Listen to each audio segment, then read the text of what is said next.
Good afternoon. Oh, I dislike microphones. I suppose you can all hear me at the back? Yeah. Well, thank you very much. And I must probably thank Sharon. Sharon O'Toole, I think, emailed me several months ago, and I said yes. And then I've had a few emails since. And so I'd like to thank her and OvaCare for inviting me. I'd also like to thank Miss Katie Fields for allowing me to go ahead of her.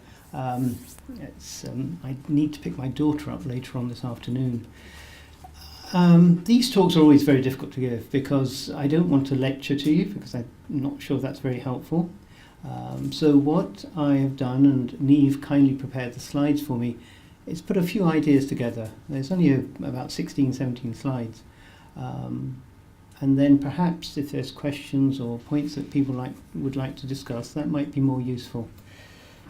I'd also like to thank OvaCare for the introduction. I'm not sure how they got all that information about me. We have our sources. Yes.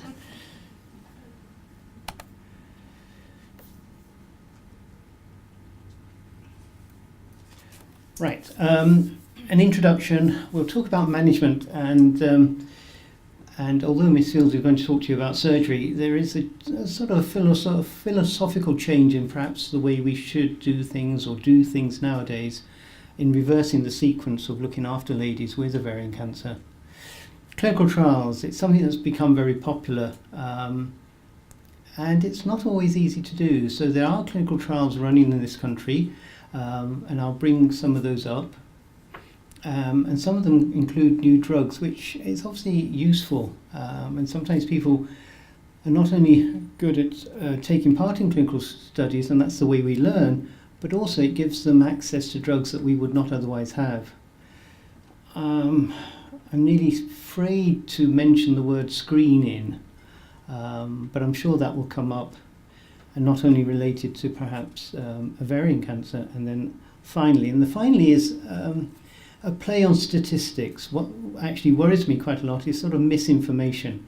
So I've given you at the end an illustration of how things can be misinterpreted. I'm sure most of you are familiar with all this information already in terms of the incidence of cancer, and particularly ovarian cancer. So in this country, unfortunately, about 350 ladies will be diagnosed with the illness every year. And it's mainly an illness of the older generation. So we talk middle age, perhaps slightly older than middle age. It's interesting that although we call it ovarian cancer, it probably starts off in the fallopian tube. And that's been discovered over the last few years. It can involve other organs, obviously. The reason I put grade up there, it's something you may come across, and it's really relies on a pathologist not only making the diagnosis of ovarian cancer, but also telling us, and I use the word good, bad and ugly, or words, in other words, how it looks under the microscope. And they can be grade 1, 2, 3 and so on, and I call them good, bad and ugly. The molecular biology, so that's a term we use when we actually look at the things within the cell that allowed that cancer to develop. You can call them mutations, you can call them genes and so forth. And that's becoming not necessarily routine, but we are becoming more familiar on the changes within the tumour, but also how those changes may allow us to treat ladies in a different way. This sort of illustrates the problem, and obviously with ladies in this country, breast and lung and bowel cancer tend to be the most common, and ovarian is down there at number 6 if you also include melanoma. The distribution across the country, I'm not sure you can make much of it. The purple or bluish tinge is where the greatest incidence, the greatest number of ladies with the disease are diagnosed. So what is the risk? Well, obviously you need to be female, so that's one risk. And for a lady in this country who perhaps lives to the age of 80, the risk is 1 in 54. So 54 ladies, unfortunately, one will develop ovarian cancer over an 80-year period. And you compare that with the lifetime risk of developing breast cancer, which is 1 in 8. Is there an increased risk if you have a family history? There probably is. It's probably double. So instead of 1 in 54, you could say it's 1 in 30, 1 in 25. And then there's the inherited risk. So that is completely different. There, unfortunately, the people who may have mutations that have been passed on from one generation to another that predisposes them to developing some form of cancer. And if you have BRCA1, you have a certain risk, and BRCA2, and they're the two common ones that we look for. They're rare in themselves, but obviously for ladies who have those mutations, those abnormal genes, there is an increased risk. So how do we make the diagnosis? And this is one of the difficulties with ovarian cancer, that ladies unfortunately don't know they have the illness. They present when they have symptoms, and those symptoms can be things that you're familiar with, abdominal pain, distension, and so on.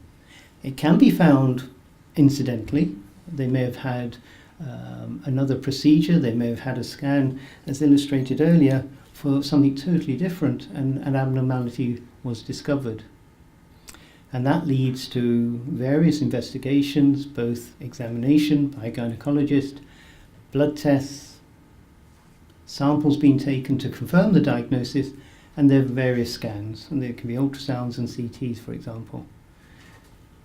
The stage of an illness, once a diagnosis is made, we try to work out where it is, and that's known as staging. And you can do that on the basis of radiology, in other words, a CT scan, for example. But really, with ovarian cancer, the best way to determine the extent of disease is actually by surgery. And that's surgical staging, and that's in the days where surgery would take place first. So what do you do once the diagnosis is made? And again, this relates to the most common type of cancer of the ovary. About 80% of ladies, unfortunately, will have serous carcinoma, as it's known. And classically, they'd have surgery first. And many of those ladies will then be referred to someone like myself to consider the option of chemotherapy. There is a difference in how we look after ladies if they've got stage 1 disease compared to the later stages 2, stage 3, and perhaps stage 4 is actually looked at differently again. And the type of extent of surgery, I think Ms. Fields will discuss with you, because again, that can vary. The types of chemotherapy can also vary, but it's fairly standard, not only in this country, Europe and the world, using a drug called carboplatin and Taxol. But what we need to bear in mind are the side effects. So sometimes we can actually make ladies less well, and they can go through treatment over 4 or 5 months, and it can be quite demanding. And you've heard some of those stories today, I'm sure. And it's not only the hair loss, but it's the demands on their bodies, the demands in terms of coming to the centre, the effects it has on their family, and so on. And then recovering from treatment. Just because you finished a treatment on the last day, it still takes 2 or 3 months. And perhaps people don't recover completely. They're sometimes left with side effects that will always remind them of what they went through. So is there anything better than standard? Standard's an awful term. And we use it occasionally in medicine because we tend to provide treatment that's been tested, treatment that's approved, that colleagues would use, and you could go around the country, you go around Europe, you can go to America, and you'll find that people will give you something very similar. But are there things out there that are better? So one of the things that has been explored, and has been and is currently being explored, is whether you can change the way we give those drugs. If you give them weekly, for example, rather than 3 weekly, does it make a difference? Also, if you think about it, if the disease is within the cavity, within a cylinder known as the abdomen, the pelvis, then why not introduce drugs into that area? And many ladies would have had fluid removed from their abdomen, so why not put fluid back in containing chemotherapy? Is that better? direct contact of the drug against the tumour. Using different drugs, does that make a difference? And a very good drug that we don't use that often is known as cisplatinum. And that drug, very similar to carboplatin, is probably a little bit better, but unfortunately has many more side effects. So we try to avoid it. Can you not target the tumour? Why do people have to suffer the consequences of the side effects of treatment? What about using treatment that targets the tumour? And currently we use a drug called bevacizumab. Some of you may know it as Avastin, and that reduces blood flow to tumours, and that helps in some cases. The idea of maintenance, so that's a philosophical discussion. If you can control cancer by using chemotherapy, why not leave people on chemotherapy indefinitely as a way of keeping the cancer under control?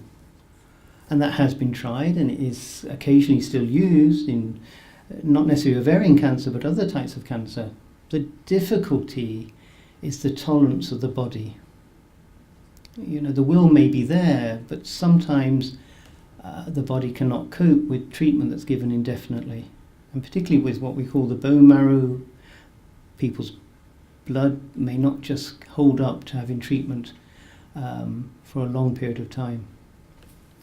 And then what I was alluding to earlier, and Katie might actually bring this up, is whether we should change that sequence of the classical idea of removing as much tumour as we can, not me, but those who can do it, at an operation, followed by chemotherapy. Why not give the chemotherapy first and then have surgery afterwards?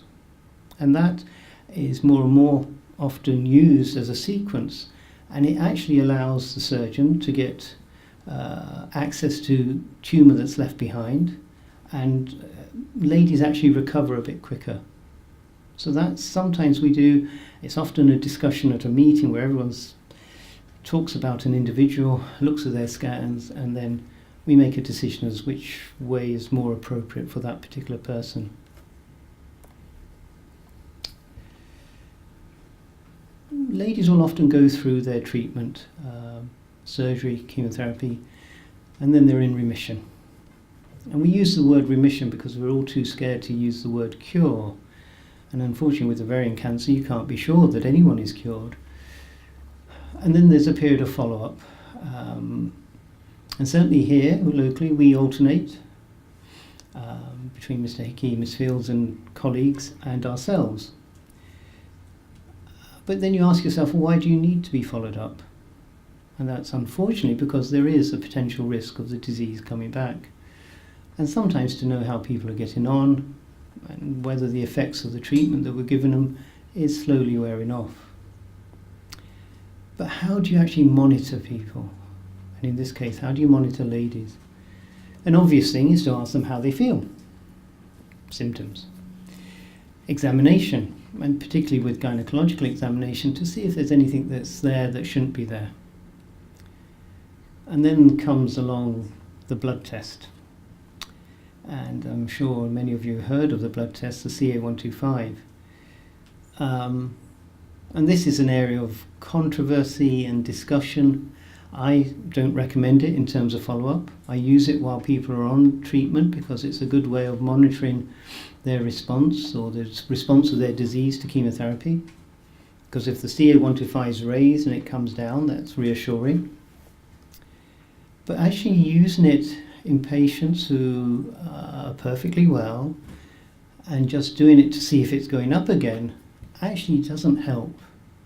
And these studies have been done where they've looked at ladies on follow-up having had the treatment, and half of those ladies would have regular blood tests and the other half would not. The half that had blood tests, and when the blood test got to a certain point, they end up usually having a CT scan.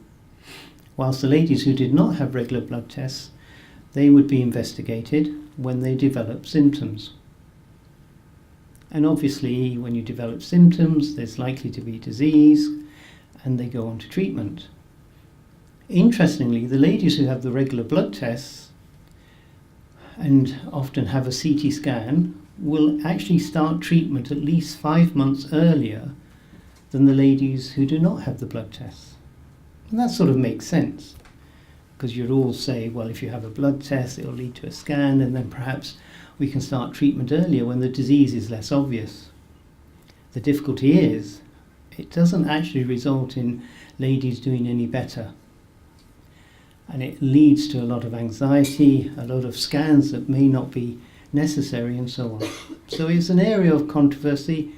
There is good evidence to say, wait until ladies develop symptoms, but I can understand why some ladies would choose to have their blood tests done regularly. In terms of regular scans, again, there's no evidence. And it depends on who you see and who you can persuade to do a scan every now and again. But you can often find small areas that have perhaps indicate disease is returning. They're not causing symptoms, and then what do you do about it? And if a disease does come back, what are the options? Surgery, again, is sometimes an option. And particularly if there's one area within the pelvis or the abdomen, you might get someone to go in and remove that area. Radiotherapy can be occasionally used for a single area. Chemotherapy is the obvious one. Targeted treatments, and what I mean by that are treatments that are specific for the tumour. And nowadays, we would probably test a lot of ladies who have what we call platinum-sensitive disease to see if they have a mutation in one of those BRCA genes, because there are drugs now that we can use after their chemotherapy to try to control their disease. And obviously in making sure that they're well, they're not in discomfort, and so on. So let's turn to clinical trials. So over the last 2 or 3 years, there's been a whole change with Cancer Trials Ireland, CTI as it's called. It was previously known as ICOG, and it was an organisation, it is an organisation in Dublin that helps coordinate cancer studies throughout the country. So over the last few years, there's been a great emphasis on expanding the number of trials we do. And not every centre can do all the studies that we do for a particular cancer. The logistics behind organising a clinical study is enormous. So at the moment we don't have any studies for ovarian cancer, but we're happy to refer people, and we can refer them to either Cork or St James's in Dublin. So these are the current studies that are available. I won't say too much, they're on the website, and obviously people can speak to the teams that are looking after them and see if they're eligible for these studies. Most of them are actually for ladies whose disease has returned. Javelin 200 is actually closed because they recruited all the patients they were hoping to recruit. And the Icon 8 is actually for ladies who are newly diagnosed. And that it goes back to what I was alluding to earlier, whether the sequencing of the drugs that we use, carboplatin and Taxol, whether given it 3 weekly or weekly makes a difference, with or without Avastin. Another area that's becoming quite, it's not necessarily fashionable, but actually intriguing and actually very useful, is the whole idea of immunotherapy. And a drug called pembrolizumab has been tested in ladies with ovarian cancer along with another drug, and it does show interesting results. That's probably the best way of putting it. So immunotherapy is essentially the reverse of chemotherapy. So chemotherapy attacks tumour, it also attacks the immune system, it also attacks areas of the body that are normal. That's why ladies, for example, lose their hair. The immunotherapy is a way of activating that person's immune system to actually fight the cancer. So it's something that's been around for an awful long time, but only in the last, say, 3 or 4 years have we got the drugs, the knowledge, the molecular biology, something I referred to earlier, to understand how to use these drugs. And although I'm pretty old now, so I've got younger colleagues at the centre, And I reckon within the next 5 years, I probably would have retired by then, they will all be using immunotherapy for nearly most people with most cancers. In other words, chemotherapy is going to go out of fashion. Maybe not completely, but in a lot of illnesses. The difficulty, and this is more for society to think of, is the cost. These drugs are extremely expensive. Now, that may not be a concern at the moment, but it will be in a few years' time when they become what we call standard treatment. So going back to my original slide of that standard, if the use of immunotherapy is appropriate and should be given, then someone will need to make sure we can actually finance all of that. Screening. I think there's a lot of misconceptions about screening. And unfortunately, what's happened in the last few weeks and so on has not been very good for the ladies involved and so on. And it's probably a reflection of sometimes how things are set up in haste or set up without the infrastructure. We've been struggling with some other clinics that we run, the Rapid Access Lung Clinic and the Rapid Access Prostate Clinic, again because they're set up without the resource that you really need. So in this country, there are 3 national screening programs. There's actually a 4th, and that's to do with diabetic retinopathy, for those who are diabetic, to look at the back of their eyes. But the 3 cancer ones are listed there. And screening, essentially, you're looking at a population of people who are perfectly well. They have no symptoms, no signs, and it's to look for an illness that may be present. So an undiagnosed disease in people who are well. And as you can see, Breast Check run it from the age of 50. They've expanded it now to the age of 69. Cervical Check, and then the bowel screening program. The bowel screening program is interesting because that's the only one that actually has shown throughout the world a benefit in terms of reducing the risk of dying, mortality. But unfortunately, because of the constraints we have, instead of doing it across the age range that it should be done, which is for people aged 55 to 74, we can only at the moment do it for people in their 60s. And that just again reflects the struggle we have to do things in the way they perhaps should be done. So what about a screening program for ovarian cancer? It would seem obvious really, because unfortunately, as I said earlier, ladies do present with disease that has gone beyond the ovary.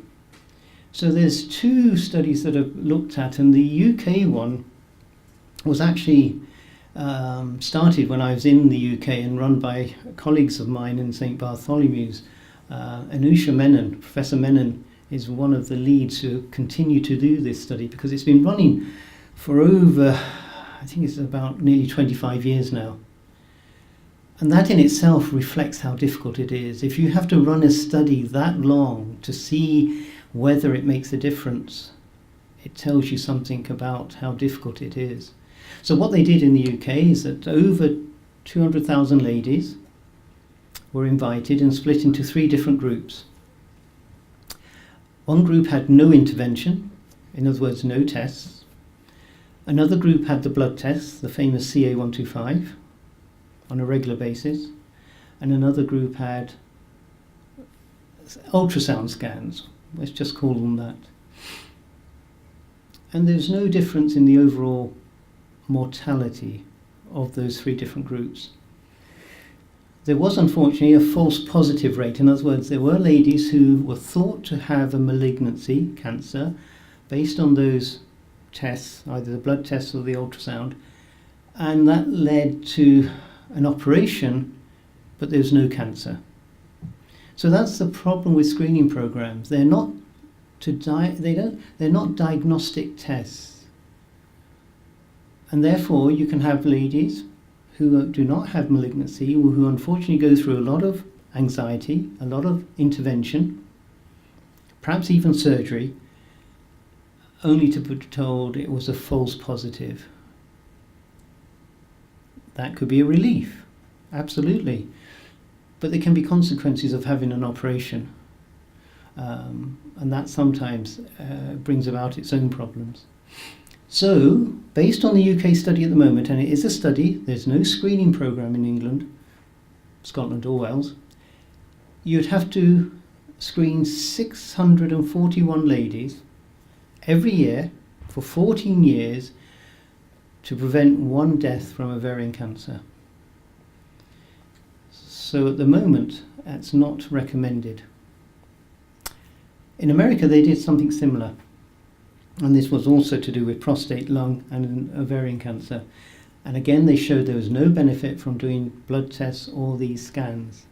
What's more, they found that 1/3 of ladies who unfortunately had surgery for a false positive result, in other words, they did not have cancer, 15% of them experienced a major complication. And so at the moment in America, it's graded as grade D. In other words, the harm of screening outweighs the potential benefits.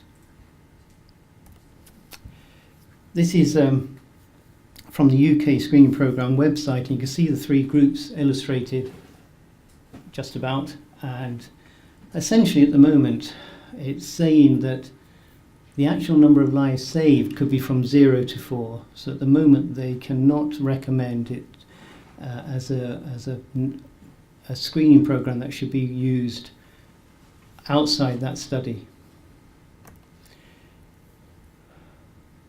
I won't say too much about this. I don't know if Miss Merrigan mentioned them this morning, and Miss Fields might mention them later on, but there are ways of reducing the risk of developing ovarian cancer for those who have a mutation, if they know they've got an abnormal gene.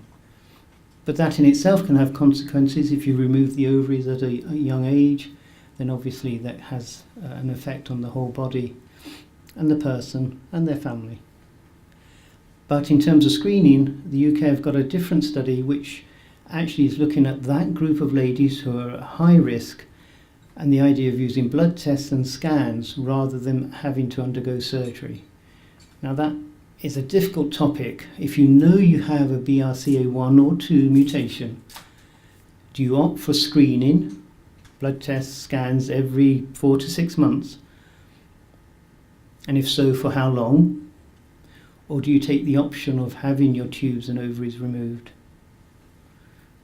And there's no clear-cut answer, and it's often a discussion between your gynecologist, maybe members of the family, your partner, on what you would like to do as an individual. And finally, this comes to the numbers game. So this is a headline. Having mammography reduces your risk of dying from breast cancer by 25%. So if you saw that across the national newspapers, you'd have everyone demanding mammography. Probably rightly. But what does that actually mean?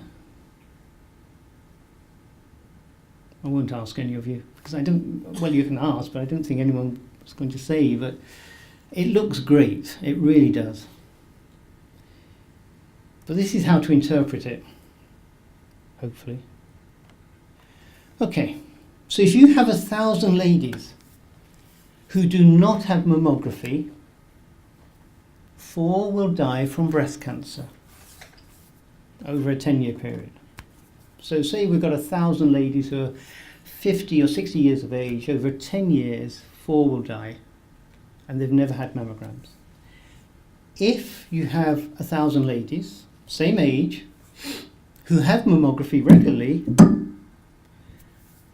then 3 will die. So that's where you get the 25% reduction, from 4 to 3. Thank you very much.